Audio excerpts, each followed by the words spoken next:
Alembe leqa amanye amalembe ngokukhalipha. Awu nina kabakashaka kashayeki. Ushaka oyinkosi yakithi emashobeni. Siyanibingelela la ku Red Dog Entertainment bafowethu. Inje bomvu lemfo kabiyela ngihambe ngedwa ngihamba noMaswazi mfo kaDube. Sithi asizonithi nje bafowethu ufahla ngeindaba eseyithe zenzeka. Siyacela futhi niqhubeke nokusubscribe, ni like, ni comment, siyabonga futhi kunini esenikwenzile lokho. Siyalibona ushintsho, siyayibona izibalo ziyakhula ku channel yethu bafowethu. Engathi ningezadi nona ngelinye ilanga niqhubeke nihlale nathi nisibonise futhi nala nifuna senze ukuthile mhlambe mawunombono othile ungasibonisa kuma comment. Maswazi futhi asibingelele. Nina benkosi Mswati la mnyama nalabalithuli siyabingelela esizweni sonke. Namhlanje sibuyile futhi lapha ku Red Dog Entertainment. Sizokhuluma ngeindaba ezenzeke ezweni mfakabiyela kuningi okwenzakala ke ezweni lethu sakhile ezinye zimbe ezinye ezinhle kodwa isizwe siyadinga ukwazi ukuthi uma kunezinto ezikanje suke zenzeka lusoluthini uvo lwabahlali abasuke bahlala endaweni ukuthi basuke bazibona kanjani into ezikanjalo. Sizile khona lokho namhlanje ukuthi sizochaza ukuthi thina masibuka izinto ezenzakalayo namhlanje eziza khona yini umthelela wakhona. Funa sibheke ukuthi ngoba ezinye izinto asimane zenzeke zinomthelela namhlanje kunembangela ukuthi zisuke laphi kodwa ke futhi okunye mangabe sikhuluma la kusuke kungayona into esuke ngoba ibhalwe phansi into esuke ibhalwe phansi ihamba ibe singathi iqiniso kodwa mangabe umbono usuke umbono womuntu nomuntu sengakhamba nomunye nombono wakhe nawo futhi mhlambe imbono iyehlukana kodwa kusuke umbono noma kusuke kuyindlela umuntu ebona ngakhona mfakabiye yini mhlambe into ezenzakalayo namhlanje osiphathele namhlanje. Futhi namhlanje ngiphethe indaba ezibhlungwana ngizocela siqale ngazo bakithi. Siyabona ingozi yemoto lapha yetekisi edlule nezingane mfowethu. Nithi bekusevali lapha yanamntaka baba. Yeah. Mfowethu eshiye isimo singesihle kahle. Kunomama lapha okuthiwa benezingane eziwu2 zonke lezo izingane begibela leyo moto zashona. Ngifundeke namhlanje ke emaphepheni sekuthiwa kwayinaye akaseke emhlabeni lo mama. Ngingakazi ke lokho noma kuliqiniso kodwa nje ke kuthiwa naye akasekho. Mfowethu udriver yebo siyavuma uboshiwe lapha ngesenzo sakhe asenzile ngoba izinsolo ngathi zikhomba yena. Kodwa ke mfowethu sithini ngendaba yomqashi ngoba ungathi udriver kuthiwa bengekho kahle emaphepheni kanti kwenzakala kanjani la ematekisini? Mfakabiyela nabubuka emakhaya imboni yamatekisi iyimboni ezilawulayo asicaleje kwa lapha ngihloba ukuthi iyimboni ezilawulayo iyimboni enkulu la South Africa ekwazi ukuphikisana nje nemithetho kahulumeni yabona imboni ekwazi ukuthi izenzele izinqumo zayo njengoba nje manje ubona ukuthi kunento ezenzeke manje ubona osomatekisi bevimba abantu ukuthi ngingathenga imoto yami namhlanje ngithenga imoto yami bese ngithatha wena ngididwa samsemsebenzini ngoba sisebenzela mhlawumbe endaweni eyodwa ebese kufika umuntu oyi-owner itekisi azongivimba ethi umgibezeleni lo muntu yini engagibela itekisi akehle lo muntu agibela itekisi engahambi nawe ufuna ukugibela itekisi okusho ukuthi mina anginalungelo manje lokugibeza omunye umuntu engifuna ukuhamba naye emotweni yami. Okusho ukuthi manje imboni yamatekisi izibona inamandla ngalendlela ukuthi ifuna ilawule imigwaqo engayakhi imigwaqo eyakhiwa uhulumeni yabona kodwa imboni yamatekisi ithi yona thina sifuna ukuthi silawule nalokho okusho manje mangabe mina ngisebenza nawe swabili enkampani eyodwa anginalungelo lokugibeza wena ngihambe nawe ngemsebenzini enkampani asebenza khona ngombono wemboni yabantu abasomatekisi ngendlela ukuthi ke manje sebaze bathi kule mboni entsha ihamba yangena le imboni yabo Bolt labo Uber ngoba nawe ifike izokhompyutha nabo embonini ukhanda bese bayilwisa manje yayibona. Okusho ukuthi ngezindlela abafuni ukuthi omunye umuntu ebonakala enza kangcono kunabo noma abonakala challenge imboni yabo. Sengishela ukuthi ke mfethu ukuze kutholakala kube nabantu abanganawo amaphepha okusebenza asemthethweni kule yamboni kuyinto yokuthi bayazi ukuthi akekho umuntu ozobatshela iqala kwa lapho lento ukuthi akekho umuntu ozobatshela ukuthi ake mhlambe abekho abantu abakwazi ukuthi behlole ukuthi abashayeli abashayela kule mboni ngabe basesimene esiright yini sokuthi bangangena emotweni. Sengishilo nje kuba sober minded yabo sober minded ukuthi umuntu akanayo mhlambe incindezi mhlambe yophuzo lidakayo ukuthi angakwazi mhlawumbe namhlanje angashayela yabo. Akekho umuntu ozobe check ukuthi incwadi lo muntu zi-right nje angashayela ngaphandle kokuthi amaphoyisa yiwona ahamba evimba imoto ukuthi abheke ukuthi abantu incwadi zabo zi-right yini. Kodwa ke akumele ukuthi ngabe amaphoyisa awenza lokho, kufuna ngabe kuqala khona kubaqashi, yabona, ngabe kucala khona kubaholi bemboni yamatekisi ukuthi abaqinisekise ukuthi uma ngabe kunomuntu onekhumbi oyi-owner, umqashi wakhe amqashako uyasubmitha incwadi zonke eziphelele. Incwadi angasubmithi ku-owner nje mfowethu umuntu ezolayisha izingane ezincane. Yayibona ke abantu banamahhovisi banamahhovisi abantu laba ukuthi manje kunamahhovisi nje asinje sibekisa njalo sihlala khona thina kune imboni bathini i-router le ndawo yakhona le ephethe amanozana. Amaphepha awakasubmithwa kimi njenge-owner. Uma mina nginomqashi, umqashi wami ulethe amaphepha kimi ukuthi namba akhe uzibani mina ngiyamthatha ngimise ofisini la nami ngiphethwe khona. Ngithi nangi nginomqashi wami uzibani nakangapha akhe uyaregister down lo muntu loyo. Okokuqala. Okwesibili le mboni ifuna ikhule ekutheni abantu bakwazi ukuthi babe registered. Le mboni ifuna ikwazi ibhadara i-tax. Abantu abasebenza khona funa bathola ini i-payslip. Yabona, ucaba ukuthi ngingasebenza emboni yamatekisi from 2008 ngishayela itekisi. Iminyaka kangakanani leyo ngishayela itekisi from le minyaka leyo kufika manje, kodwa anginawo nemali yelokuzana engizothi mhlawumbe mhlanga ngiphumala emboni yamatekisi kube nemali engiyiclaimako ayikho. Yini ukuthi le mboni iyazenzela. Ayikwazi ke manje ukuthi ikwazi ukuthi ba-register. Not bakhona abanye abakhona khona embonini abakwazi abantu abashayeli ba-register bathole futhi ama-payslip every month. Ngeke sekubalekele bakhona abanye abakwenza lokho of which ku-right. Ingathi nabantu abaningi bangenza lokho. Masibuyela kule ndawo kule ndaba le yengozi. Kuba careless nje driver ukuthi ungathatha izingane ngoba izingane impethu azazi lutho, yabo. Azazi ukuthi izingane uthathe ulayishe izingane ezincane zesikolweni ebese ngoba nomuntu okuthiwa ngazi ukuthi mhlambe kuthiwa ngathi naye bengekho esimene esi-right, ngathi ubene ngaphansi kwencindezi yophuzo oludakayo udriver. Sekuthi ke mhlambe ngokuveza manje ukuthi namaphepha akhe futhi nawo ngazi ukuthi bewangekho esimene esi-right napha akhona. Ebese sizobuya straight ke manje kungozi straight kungozi leyenzeke mangabe siyibona kuma-clip avelako. Usuyabona ukuthi udriver kokuqala ube wrong ukuthi ahambe ku-oncoming, yabo. Asithi mhlambe akajahile kodwa ungena ku-oncoming, indlela enihamba kiyo imigwaqo khona imigwaqo eminye engahambi ama-truck, khona imigwaqo eminye emixako ukuthi inamandawo ezihamba ama-truck imoto ezincane. Leya ndawo futhi imix ihamba nama-truck, ungena oncoming.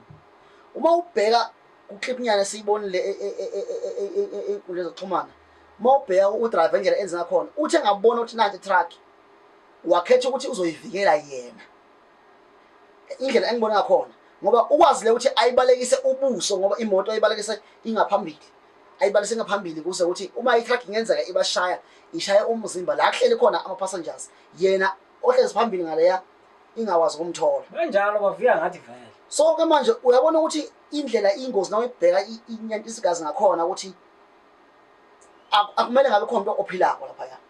Kodwa udriver futhi ukwazi ukuyibalekisa ngempela side lakhe ukuthi mangabe kuthiwa i-truck iyashaya la kodwa ingamtholi yena, ngoba kuthiwa nje umuntu ongene insuku ezimbili waphuma esibhedlela use-right ngoba kumanje kuthiwa uboshiwe. Usho ukuthi ukwazi ukuthi i-truck ifike ingene ngqo. Mina ngokubuka kwami lapha ngibona sengathi mhlambe mhlambe udriver mhlambe beyangazama kangcono ukuthi mhlambe ayipresse i-truck itekisi kangcono ingene eyihosheni, yabo, ashashabaleke. Ngoba angibona ukuthi mina uzothi yena uthathi avusa amehlo ukuthi nayi truck la. I-truck le uyibona kusenesikhathi, yabo. Uma ngabe le imoto lezi ezingalazi imvalele baleka ngempela ke manje manje ungene kuphi eyihosheni. Kodwa na ukhethe ukuthi uzobaleka seduze i-truck le. I-truck vele ayibreak njengezinye imoto ngokabiyela. Bekungelula ngeke ngimbeke icala udriver we-truck ngoba futhi yena uhamba endleleni e-right endaweni yakhe. Nokubrika futhi mfethu ubengeke akwazi ukubrika manje abrikile imoto esela. Umuntu bekumele enza ngcono umshayeli wani wekhumbi. Nokho ke imndeni njengamanje imfethu isimo esibuhlungu kakhulu, izingane ezincane ezingenacala ezingazi lutho ngigcine kuthiwa kuphangale ingane eziwu-12 ngingazi noma isibalo sigcine saqhubeka isibalo yini. Lo mama okuthiwa naye ngigcine kuthiwa usesibhedlela ngokugcina kwami ukulandelela mhlawumbe izolo ngoba ugcine kuthiwa ufeyintile, ngigcine kuthiwa umuntu osesibhedlela leyo ukuthi usegcinayo ephangalele bengisakayitholi kahle, kodwa futhi uma kwenzekile nalokho futhi sithi nje dudu kakhulu emndenini yonke lahlekelwe kulesi simo lesi esinjengalesi Mfokabiyela. Kunjalo babukeli bami lapho ngasemakhaya, azimnandi indaba esiyiphethe bakithi. Siyabuka nje siyahlaziya ukuthi izwe ladunguzela kangaka bafowethu unyaka uqala ngempela senzeni ma ukuthi sonile phela kumdala. Awahlangana amakholwa bakithi. Iliwe le ndaba ngoba sekuyabonakala ukuthi ngathi yimpi kamoya le nawo umoya impela ngathi uthatha indawo. Bafowethu siyaqhubeka siyedlula siye eLimpopo futhi kuyonakala eLimpopo futhi ngoba ngikhuluma nawe nje kumanje. eLimpopo kukwenzeka imanga, kuney'khukhula zithatha abantu bayadlula emhlabeni, iy'moto ziyahamba mfowethu.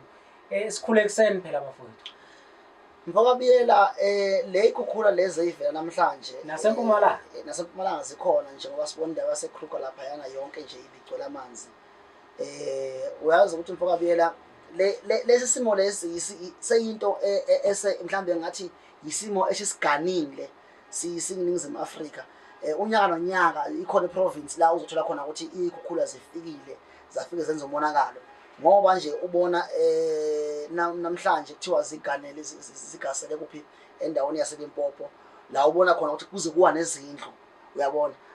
Nginabantu nami engibaziyo ngale kuleyo ndawo uthola ukuthi bethi izulu lakho alidumi Mfokabiyela, kusizile izulu lizoduma, kuthiwa hey izulu liyaduma linjani, hayi liyayinethela nje, yabo liyanetha non-stop. Kodwa manje ukuthi amanzi asahambe amaningi awisa ama-bridge akuhambeki, kwawa mhlambe indawo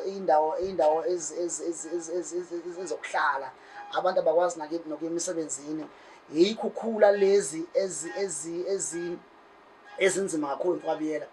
Kodwa ngesikhathi esenzeka ngaso Mfokabiyela, umathi sihlala phansi sihlaziya sibheka, sikhanda ukuthi zenzeka ngesikhathi la kunomunye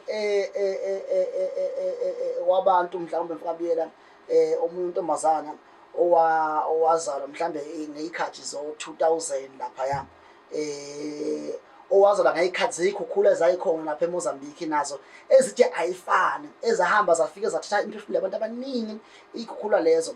Ngokwembhalo esho ukuthi lo wesifazane ogama lakhe uRosita owazalwa ngesikhathi sey'khukhula ezenzeka ngale khathi lezo, okuthiwa uma wakhe wakwazi ukuthi ekwazi ukuthi ngekhathi zey'khukhula wakwazi ngoba kwakunamanzi amaningi, wakwazi ukuthi ebalekele kuphi esihlahleni, wagibela isihlahla waba phezu kwesihlahla. Kanti uma ezoba laphaya Mfokabiyela iy'khathi zakhe zokuthi abelethe shuthi sasenjani zayisondele. Uyazi umuntu wesifazane uma ekhulele, uma ngabe ezofika isikhathi esinjalo sokuthuka ngale ndlela leyo ukuthi uyabona ukuthi usesikhathini sokuthi ungalahlela umphefumulo wakho, ukuthuka kanti vele futhi uyithwele kungahle kuphazamise mhlambe umthwalo lo owuthwele mhlawumbe, yabo, ukuthuka kakhulu okwenzeka ukuthi shuthi kwase kwenzeka ukuthi ngalesikhathi leso yazalwa leyo ntombazane leyo esikhathi leso, futhi izalelwa esikhathi endaweni erong, ezalwa esihlahleni, yabo. Kodwa futhi into eyenzeka yathatha amehlo abantu abaningi emhlabeni wonke, ngoba phela le ngane nje ikhule iy'ngane esehamba amazwe namazwe, uyabona, amazwe namazwe, ngoba indlela eyahamba yazaleka ngakhona. Nayo-ke ekuvela ukuthi cha, ngoba nje kulesikhathi sey'khukhula ezikhona njengamanje, nayo iphangalela Mfokabiyela kulesikhathi samanje. Kodwa akukhona ukuthi mhlambe ithathwa yile y'khukhula lezi, cha, mhlambe isimo esithize mhlambe sempilo esemthathile. Kodwa-ke futhi uma uyibheka lento ukuthi uze ngesikhathi seyimvula ezalwa lo ntombazana, ngoba uzalwa nje ubizwa kwabonakala ngathi kuyinto esamiracle-nyana ukuzalwa kwakhe. Namanje futhi uma ngabe sekufika isikhathi la ezoshona khona kubuya iy'khukhula futhi, sesingasho sithi uza nemvula. Ukuzalwa kwakhe singambiza mhlawumbe masingathi negama sithi singathi uza nemvula, kodwa futhi masekahamba futhi uhamba ngani nemvula. Sekunabantu futhi abanjani aba-affectekayo, abaphangalalako futhi lesikhathi sifana lesi la kuthiwa khona uNkulunkulu useyamkhumbula usisiloho Mfokabiyela. Hey, mbukelo wami lapho ngasekhaya hayi bafowethu hayi kubi. Mm. Kubi ezweni bafowethu. Siyacela bafowethu. ESouth Africa yethu sinabaprofeti abakhulu abahlonishwayo. Hayi, Abaziwayo. abaziwayo. Abanye bayakhothanyelwa babizwa ngoNkulunkulu uqobo. Hayi. Bafowethu kanti mase kunje bona bathini? Ngempela kodwa mfakabiyela laba prophet labo esikhuluma ngabo ingabe abaprofeti beqiniso na? Hayi angisazi mfowethu. Sekufuze ngabe bayangenelela mfowethu. Isimo sesingaphe kwabantu, sesingaphe kwethu thina esingazi lutho ngeinto kamoya. Kanti uNkulunkulu uthini kubo? No mfakabiyela uyazi ukuthi abaprofeti akusike ukuthi sothi ababoni. Uyabona? Abaprofeti abakhona namhlanje bayakwazi ukuzibona izinto. Kodwa ifocus yabo ayikho ekutheni ababona abaprofeti babantu nabaprofeti bezwe abazokwazi ukuthi behlole isimo esisuke seza. Uyabona nje manje abaprofeti ngendlela bangikhona bagasele imali. Vele kahle umprofeti kwakuumuntu wesizwe. Wayengelaphi? Wayengenabandla. Kwakubhekela nje isizwe ukuthi esizweni kuzokwenzakalani. Nizosinda kanje nje. Namhlanje abaprofeti bagasele baprofeta ngebhola. Wakabona kule umuntu akutshela ukuthi kule game ezayo ngoba nje kunama fixture ebhola abekwa abantu bayazenzela ukuthi hayi ngomhla ka10 sizosidlala i-tournament. Ebese kuba nomprofeti ukuthi manje i-team eso izodliwa. Umprofeti okwazi ukuthi uzonaka ukuthi i-team ezowina iyiphi. Uyabona? Kodwa mangabe sithi ake nibheke izwe angikuboni mina ukuthi khona uNkulunkulu ongavusa umprofeti athi umvusela ukuthi azonaka ama-result ukuthi ama-team adlala kanjani. Abaqhamuki-ke nokubonakala-ke nje-ke noma emva kwesigameko bebonakale-ke nabo beduduza imindeni. Hey mfowethu kulungile asidlule lapha. Hey mbukelo wami lapho ngasekhaya sekukusika nje kwelijika ngami zakwethu. Asilwi namuntu. Hey ukubuka nje nathi ukuthi sibhlungu bafowethu njengoba njengamanje sengibale isigameko lesi senzeke eVaal kwashona izingane. ELimpopo bayaphela abantu bakithi ngoba ngikhuluma nani izikhukhula lezi. Ngoba namanje izangoma zezulu isakhomba ukuthi iseningi imvula eyisangalindeleke. Mfakabela ngempela mawubheka eminyakeni emithathu endlule izulu lihamisa ukuthi makuphela uJanuary kuze uFebruary kube nezwe eliningi elizayo. Okusho ukuthi mangabe izangoma zezulu zethi mhlambe liseza ngibuye ngiyathuka mfakabela uma ngabe izulu liningi la indlela njengamanje ngoba okwamanje sengakezwa indawo yase KZN mhlambe ikhukhula ziba yiningi kanti eminyakeni ewu5 endlule every year uyeza kuthiwa kunezikhukhula ezithize eseyifikile endaweni ezithize eKZN zafika zamosha. Kodwa kwamanje sibona kusengaveli sikhulekela ukuthi mfethu zingabuyi kulonyaka ngoba mfakabiyela izwe leliyana mhlambe iprovince leyana esimoshe kakhulu unyaka nonyaka mfethu kunabantu abalahla imphefumulo kunabantu abalahlekelwa izakhiwo zabo ngenxa yesimo sezulu. Kunjalo mfethu indaba yaseLimpopo njengoba besikhuluma ngayo nje ukuthi kunezikhukhula ezake zaba khona nase KZN. Ngeke sisho ukuthi iKZN njengamanje yona ifree ikhululekile. Ziyabuya njengamanje nakhona lapha eKZN kubambene abantu bakhona kwaZulu nabantu bokufika engizothi mhlambe ama-Nigeria kwamanje okuyiwona avelele kule ndaba kodwa ngizothi ke abantu bokufika mfowethu so ke leso simo singabona mfowethu kuphangalala impilo zabantu lapho ngoba njengamanje kukwamachanca mfowethu kwaphuza edlemini iziphathi mandla zibonakala engazathi zisathula kanti uZulu ulindizwi from kubaphathi kodwa kizwe lizothi shonani khona. Hey mfakabiyela ake sinje mhlambe esiqala khona kule ukuthi ibalinde izwe angiliboni izwi lingaba khona elingathi shonani khona uma kagcine kwenzekile lokho mhlambe kungaba into ukuthi mhlambe yenzeka hayi ngokomthetho. Uyabona nokho futhi asikhuthaza ukuthi kube nento ekanjalo ngoba ukucitheka kwegazi mfakabiyela kahle siyi-Afrika kufuna ngabe siyezwana futhi sibe nendlela yokuphilisana noma ke ubona ukuthi izwe lethu esilakhele iNingizimu Afrika isinabantu abaningi bokufika ababuya phandle yabona isikhale too much iNingizimu Afrika ngale ndlela ukuthi abantu bokufika sebaningi ngale ndlela ukuthi bakwazi ukuthi baze betshele abantu bokuhlala la ukuthi sizokwenza ukuthi mfowethu nje uselapho kune video nje etrendayo mfowethu umNigeria ekhuluma kanjalo mfowethu ukuthi bona bazela ukuzohlala khona bazoyidla iKwaZulu Natal. Yiyo ke lento esukumisa insizwa ngayo. Kuthatha ukuthi kube nesibindi mfethu kahle hle umuntu kanjalo umkwabela kube kuthiwa izwe lethu liyakwazi ukulawuleka from baphathi abasiphethe bayakwazi ukuthi izinto beyisukumele ngoba awukwazi kwenza umachanga. Uma ngabe umuntu okufika ezweni lihloniphe izwe ohleze kulona yabo ungazenzeli umachanga ezweni asisho ukuthi mhlawumbe ukuthi abantu abahlukunyezwe kodwa ke yiba nendlela yokuphila kulezwe lelo ungazenzeli ngathi wena usukwazi nokushaya umthetho yabo ngoba ukudelela lokho ukususa impi nje ngoba awukwazi uzongikhanda ngihleli kwami ngoba nje uma ngabe mina nje ngiyomsinisi wokuzimilela la eSouth Africa yabo bese kuba nomuntu wokufika noma umuzwa ukukhuluma kwakho ukuthi lo muntu kahle akusiyo umuntu wakuleli lizwe umuntu wokufika ebese ezokhuluma amagama akanjalo kusho ukuthi uzongisukela ngihlezi kwami ethi wena ngizokukhipha la kwakho hlezi yabo akekho umuntu ongayivuma lento leyo vele ngizofuna ukuthi nami kuyilwela ukuthi ndoda akwazi ukuthi ungangikhanda hlezi kwami bonse ngitshela ukuthi ngizozenzela la kwakho futhi ngizokukhipha bese ngihlala mina ngokomthetho kwami uyabona lento leyo ikususa impi kodwa futhi siyisole kakhulu kuphi kubaphathi abasiphethe abaphethe lelizwe leyo ukuthi bona bahlala bathule kakhulu mfokabiyela izinto zenzeka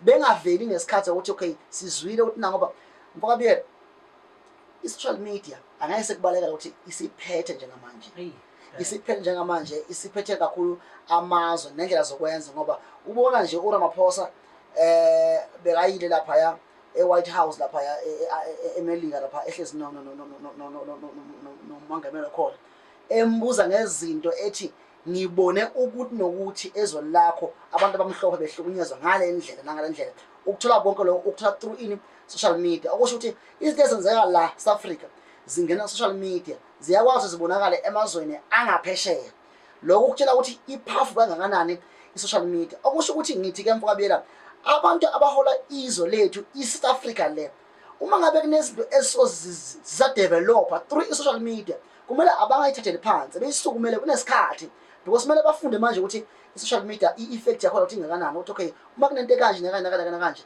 izoba nomthelela ongakanani ezweni beyisukumele kunesikhathi bekwazi ukuyilawula ngoba lesimo lesi njengamanje siphakathi sisuka from social media ngithi manje sesipart 1 koZulu nani nabantu bokufika ikakhulukazi bamaNigeria kodwa sinabaphathi abakulelizwe leli abahola lelizwe leli bathulile bathini ngoba amaNigeria mfethu ngoba ela ekhaya kuneyindawo la ukukhanda abantu bokufika ngabe mhlawumbe ngithi abantu babuya from eMozambique abantu babuya from eZimbabwe babuya from Namibia babuya from Nigeria la South Africa kuba nendawo la khanda khona ukuthi baningi la sebazenzele isicingi sabo la bebaningi khona ukuthi okay mofuna amaNigeria ahlala eSouth Africa uzowathola kule ndawo le maningi la kule ndawo le mofuna abantu bokufika baseZimbabwe la South Africa uzowathola kule ndawo le uyabo okusho ukuthi ngoba sithi nje kunento manje edevelopayo ethi uZulu nabantu bokufika baseNigeria bangahle babe nento ethi yimpi okusho ukuthi uZulu uzobheka ukuthi baningi ngakuphi laba bahleli ngakhona bese begasela khona khona ukuthi kuba nempi ke manje ezoba khona le mpi kaMfokabiyela mayiqala kanje so ayilimazi iningizimu Afrika kuphela thina South Africa sinabantu abaseNigeria ngokomsebenzi abahanje imisebenzi abahlala eNigeria sineyitolo zala South Africa esesihambe zakwazi ukuthi zakhiwe nakwamanye amazwe koNigeria zakhiwe nakwamanye amazwe koZimbabwe zakhiwe nakwamanye amazwe mhlambe akhona eAfrica okusho ukuthi uma wena uthi ulwisa abantu okufika abala South Africa abantu abangale yakho lamazwe laba bese bathi okay uma wena uzolwisa abantu bethu ezweni lakho yini yakho esezweni lethu thina ngathi solwisa wena ngabona impi suka la uyibona seyikuphi singaphesheya sino driver bama-truck abatravelayo uyakhumbula kunenye impi futhi eyakuyenzeka babephazamiseka uma kumele babajambe ibhoda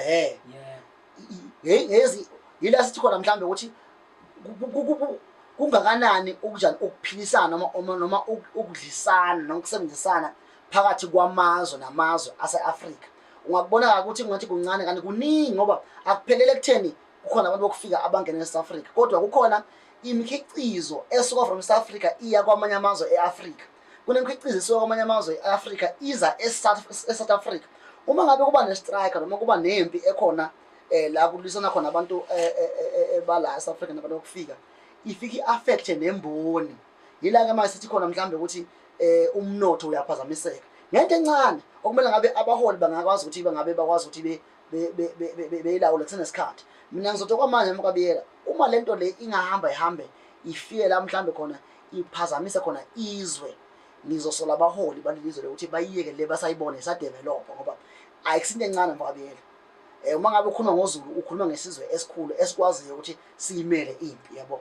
Uyabaza abantu abama-Nigeria nabo bangabantu nabo abasebenza ngendlela yabo futhi, kodwa ke nje Mfokabiyela bengothi mina abaholi balelizwe leli abayisukumele kunesikhathi lento bayikhuze phansi imithwalo. Ekungeneni mfowethu ekuthenini bengene kuleli izwe mfowethu abangene ngokusemthethweni. Nalabo futhi Mfokabiyela nabo bekhuthala ukwafuna amaphepha. Nalabo Mfokabiyela ngisola abaholi bakuleli izwe lokuthi umthetho ucina kangakanani umthetho Mfokabiyela ekutheni ukuthi ubani ongenayo ubani ophumako ungena kanjani uphuma kanjani uyabona. Khona manje Mfokabiyela ubone ukuthi lizwe lifile nangu umfundisi wamanga owathi ubani uBushiri owathi enama case la lelizwe leli enama case asakhishwe lenani ne protection order ukuthi akakwazi ukuthi aphume ngaphansi kwani kweGauteng ngoba uwumuntu onecala, kodwa wabonakala kuphi asangaphesheya ezolilapha ehambile. Kodwa akekho nomuntu okwazi ukuthola ukuthi uphume kanjani. South Africa iyaleka in terms of ukuvikela lelizwe leli. Uyazi Mfokabiyela ukuthi lelizwe nje bona ngakhona uma ngabe umuntu oyi1 othiwa unecala akangaphumi lelizwe leli akakwazi ukuthi avinjwe engaphumi anikwe nezincwadi, kodwa jikijiki ubonakala songaphesheya sophumile sosozweni lakhe. Kusho ukuthi Mfokabiyela uma ngabe kungaba nezwe elifuna ukugasela South Africa lifuna ukuzoyilwisa lingangena ngalula ngaphandle ukuthi babonakala abantu labo singabathola sebaphakathi kwethu la besiqede ngoba izwe lethu imithetho intekenteke indlela yokuvikela imingcele yethu intekenteke ayiphephanga Mfokabiyela ayiqaphiwe ngalendlela ongabe iqatshwe ngakhona. So Mfokabiyela bengathi mina kubantu abangenayo naphumako nakhona ngizosola ini abaholi balelizwe leli indlela izwe leli belohola ngakhona akafike ezingeni esifike khona Mfokabiyela. Mbukelo wami lapho ngasekhaya hayi nathi nje sidlulisa ukuphatha kabi kwethu bafowethu, kodwa ke njengamanje ayisizovalelisa bakokithi besithi nje asibheke lento esithinta usizizwe unyaka uqala ukuthi ezinye izinto oyibhasopa ukuthi ingaseshe zonakala unyaka uqala okusho ukuthi lo nyaka awuzuba muhle kithi awuzuba muhle asuqali kahle unyaka wethu bafowethu siwumzansi. So ke njengamanje uthini uthi ayihlale phansi izulu ibamba umthetho? No, ngithi mina ayihlale phansi izulu ibamba umthetho mhlambe ikhona enye indlela mhlambe esingakwazi ukuyilungisa ngayo lento le ngoba ukuthatha ibhamu uma ukuthatha ikhali sempini angeke usisize lapha empini singanqoba impi, kodwa khona abanye mhlambe abawosala empini abantu labo banemindeni amalungu emindeni ethize, kodwa ithini inkokhelo uma ngabe sekuthiwa bakhona abasala empini kuthini asinayo into ethi mhlambe ukuthi nayo indlela bakhokhelela ngayo ngoba bazobe baya empini engekho emthethweni uyabona. And futhi imphefumulo eyosala khona lapho imphefumulo ayibiseke Mfokabiyela uma ngabe umuntu esehambile uhambile awukwazi kumbusa aphinde abuye Mfokabiyela. So nje sithi mhlambe ayihlale phansi izulu bamba umthetho ikhona mhlambe enye indlela abaphathi balelizwe okumele baqhamuke nayo ukulungisa yonke lento ngoba sinama ambassador from abuya from eNigeria okumele avele njengamanje athi cha isenziswani solunga lethu elibuya from eNigeria esibone lenze ukuthi asiyifuni lento leyo nje ukuthi asiyifuni into enjalo ngoba igqugqumezela ini udlame nempi phakathi kwezwe. Awukwazi ukufika ezweni labantu uzofika ezweni labantu ufike uzokhuluma noma yini ngoba Mfokabiyela lento yenzekile ngonyaka ondlule masibuka endimeni yebhola kusuka amazwe asuka from North Africa ezodlala ekhaya afika nabalandeli bafike bevandalize belwa Mfokabiyela bafike estadium babulela ini infrastructure yakulelizwe leli ngenxa ukuthi South Africa sesisinjani sintekenteke nganje ukuthi sivumela yonke into si okay silula nje Mfokabiyela thina eSouth Africa ukuthi sivume sithi hayi kulungile yabo. Mina nje Mfokabiyela kube kuthiwa kwakungabalandeli abathize bakulelizwe leli abafike benza lento yenziwe labalandeli abasuka from eMorocco abasuka from Algeria benza ekhaya. Mfokabiyela ngiyakutshela nje buka kwakuyoba idumbu lapha ngaphesheya kwakuzoba idumbu lapha ngaphesheya kwakungeke kubuye abantu bephila kwazoba idumbu zibuye la South Africa ngoba abanye abantu kwamanye amazwe abo abayifuni into ukuthi uzosuka kwenye izwe lakho bese uzofika uzonje amachanca ezweni lapho ikakhulukazi Mfokabiyela isekhona lento ukuthi abantu abasuka from eNorth Africa singabiza ukuthi ama-Arab thina abantu abamnyama abasifuna ukusibona afuna ukusibona mfaka biyela leyo into esike siyifihle ukuthi abantu abangama-Arab abasuka eNorth Africa thina abantu abamnyama ngala abangala ku-South abasithathi serious abasithathi njengabantu abangazi mhlawumbe ukuphisana nabo so ingakho ukuthi uma ufika khona ngeke wenze noma yini angeke bakunike isikhathi nesikhathi ukuchaza ukuthi wenzani yisela uyaboshwa uyashawa uyabulawa kuba into kanjalo. Mbukelo wami lapho ngasekhaya siyethemba udla amaningi esakeni siyacela ngani ukuthi nisubscribe ningakhohlwa ni-comment ni-like siphinde sidlulisa ukubonga okukhulu bafowethu iRed Dog Entertainment ayisafani nasekuqaleni ngenxa yakho mbukelo wami siyabonga.